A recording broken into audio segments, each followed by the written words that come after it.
Ça y est, j'ai vu le premier épisode de She-Hulk, Miss Hulk sur Disney+.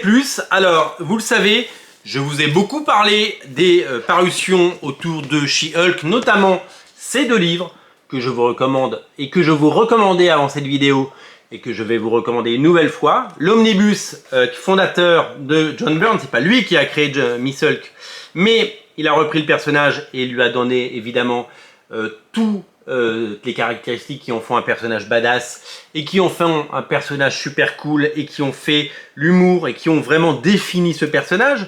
Et la série de Dan Slott, la série magnifique qui vient de sortir en deluxe. Dan Slott, je suis pas toujours d'accord avec ce qu'il a fait, notamment sur Spider-Man, puisqu'il a fait 10 ans, il y a eu du bon et du moins bon, mais il y a eu du bon, donc quand même, et c'est un scénariste qui sait écrire, qui a beaucoup d'humour, et il a su aller chercher dans ce que John Byrne avait créé pour pouvoir créer une série humoristique de qualité avec un véritable niveau graphique et une ambition.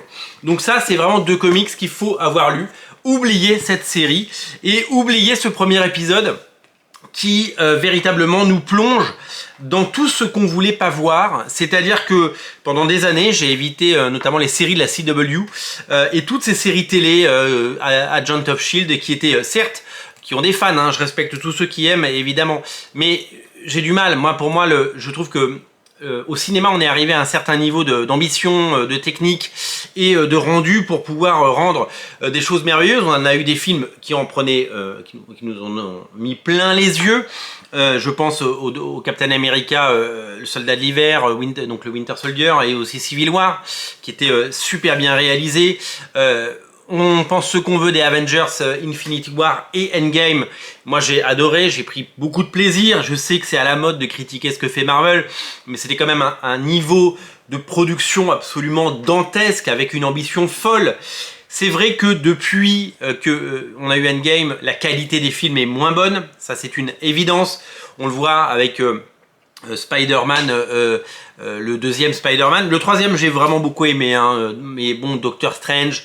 Et puis bon, la qualité globale des séries Disney+, on sait que c'est pour patienter, c'est jamais flamboyant en termes d'action, en termes de SFX, en termes de CGI, c'est jamais dingue. Mais alors là, excusez-moi, mais si c'est pour nous faire She-Hulk tel qu'on l'a vu sur Disney+ lors de ce premier épisode, mais c'est pas possible. Alors oui, il y a une polémique aux États-Unis sur le fait que les sociétés d'effets spéciaux sont surmenées, les gens sont mal payés, les gens doivent produire, sortir, et il y a tellement de productions en même temps pour tellement de séries qui doivent toutes sortir au même moment avec des calendriers hyper serrés. Oui, ça, les conditions de travail certainement des gens qui font ce travail-là ne sont pas adéquates et c'est malheureux parce que on ne peut pas tolérer que des travailleurs soient mal payés pour ce qu'ils font ou qu'ils soient bien entendu comment dire maltraités.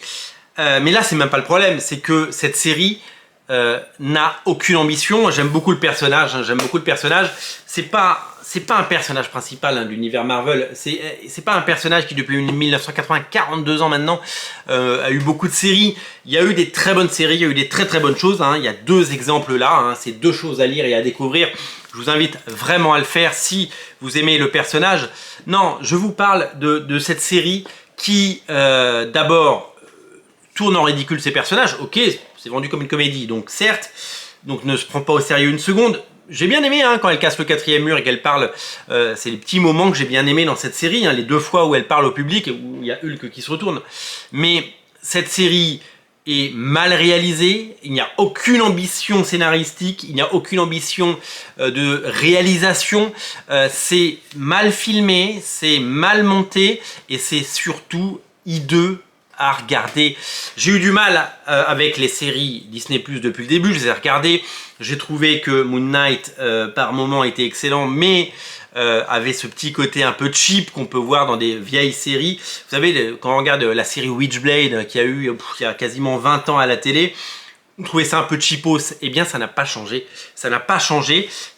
Là, on a un rendu à l'image qui est dégueulasse, ça va pas du tout, c'est mal filmé, la lumière n'est pas belle, la photographie n'est pas belle, la réalisation n'est pas soignée, il y a un véritable problème global de production sur cette série, on le savait mais on le voit à l'écran. J'ai l'impression de retomber dans les limbes de ce qu'on a connu au début des années 2000, à l'époque où tous les médias disaient ça y est c'est fini les super-héros, après le succès de X-Men, après le succès de Spider-Man, on s'est tapé du Ghost Rider, du Daredevil, du Elektra et tous ces nanars, et après on s'est tapé à la télé des trucs comme Inhumans qui étaient inhumain, irregardable parce qu'avec des SFX dégueulasses et un rendu affreux, eh bien on est retombé là-dedans. On est retombé là-dedans, ils produisent beaucoup, ils produisent trop, et forcément quand on produit pour la télé, on n'a pas les budgets du cinéma, et donc on se retrouve avec des images dégueulasses.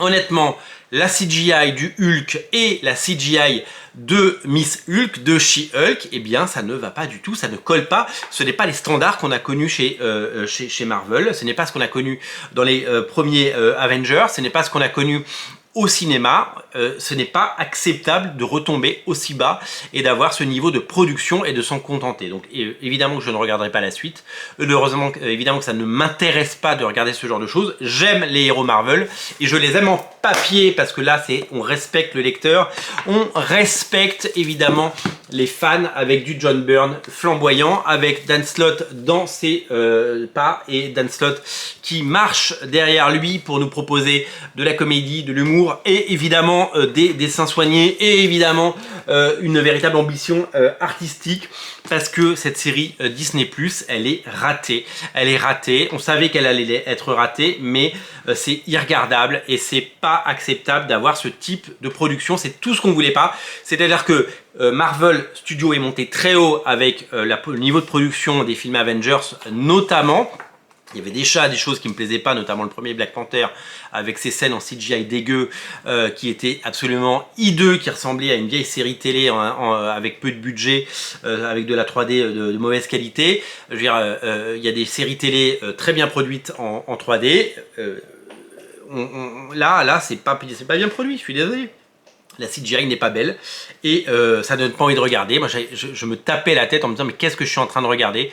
Ça ne va pas, c'est mal écrit, c'est mal fait, c'est mal réalisé, c'est mal monté et le rendu, le production value n'est pas du tout à la hauteur de nos espérances. Voilà, je n'aime pas du tout cette série et je suis très fâché contre ces niveaux de production. Et quand on nous annonce des séries et des séries du Secret Invasion, le retour de tous les personnages qu'on aime à la télé, eh bien j'ai envie de me dire dans quoi allez-vous vous fourrer parce que ça ne va pas. Je souhaite vraiment qu'il se passe quelque chose. Je souhaite vraiment que Marvel Studios retrouve le rendu qu'on a eu. Vous savez, il y a un mème qui tourne beaucoup sur les internets avec le niveau de qualité de 3D qu'on a, notamment notre Doctor Strange avec son œil là qui est posé. On dirait que c'est moi qui fais ça sur photofiltre. C'est dégueulasse.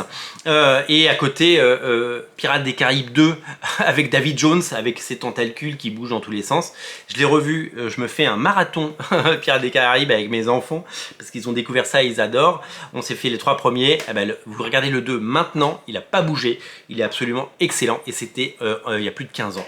Et je ne comprends pas pourquoi on arrive avec ce niveau dégueulasse de CGI. Voilà, je suis très en colère parce que c'est pas ça que je veux voir et moi je suis un fan. J'aime évidemment ce qu'on me propose, je suis critique, je sais regarder des choses mais j'ai besoin d'avoir des choses de qualité. Vraiment, oubliez la série Disney+, She-Hulk et lisez des comics. Voilà 2 très bons titres à découvrir. Vraiment. La seule chose qui nous aura... Enfin, honnêtement, j'ai pas vu Morbius, mais j'ai vu les critiques et j'ai vu ce qu'on en disait. Et cette espèce de rendu affreux, eh bien, ça vaut pas mieux que Morbius. Et je pense que de temps en temps, il faudrait pas sortir certains produits s'ils ne sont pas de qualité. Kevin Feige, qui sait mener sa barque, ne nous a pas vendu la série qu'on attendait, c'est pas au niveau et malheureusement c'est pas au niveau. Ce qui est au niveau c'est l'omnibus John Byrne, She-Hulk à ne rater sous aucun prétexte et le Deluxe qui vient de sortir par Dan Slott. Vous allez adorer, ça c'est du très bon She-Hulk, c'est à découvrir tout de suite dans le lien dans le descriptif de la vidéo. Le port est offert à partir de 29 €.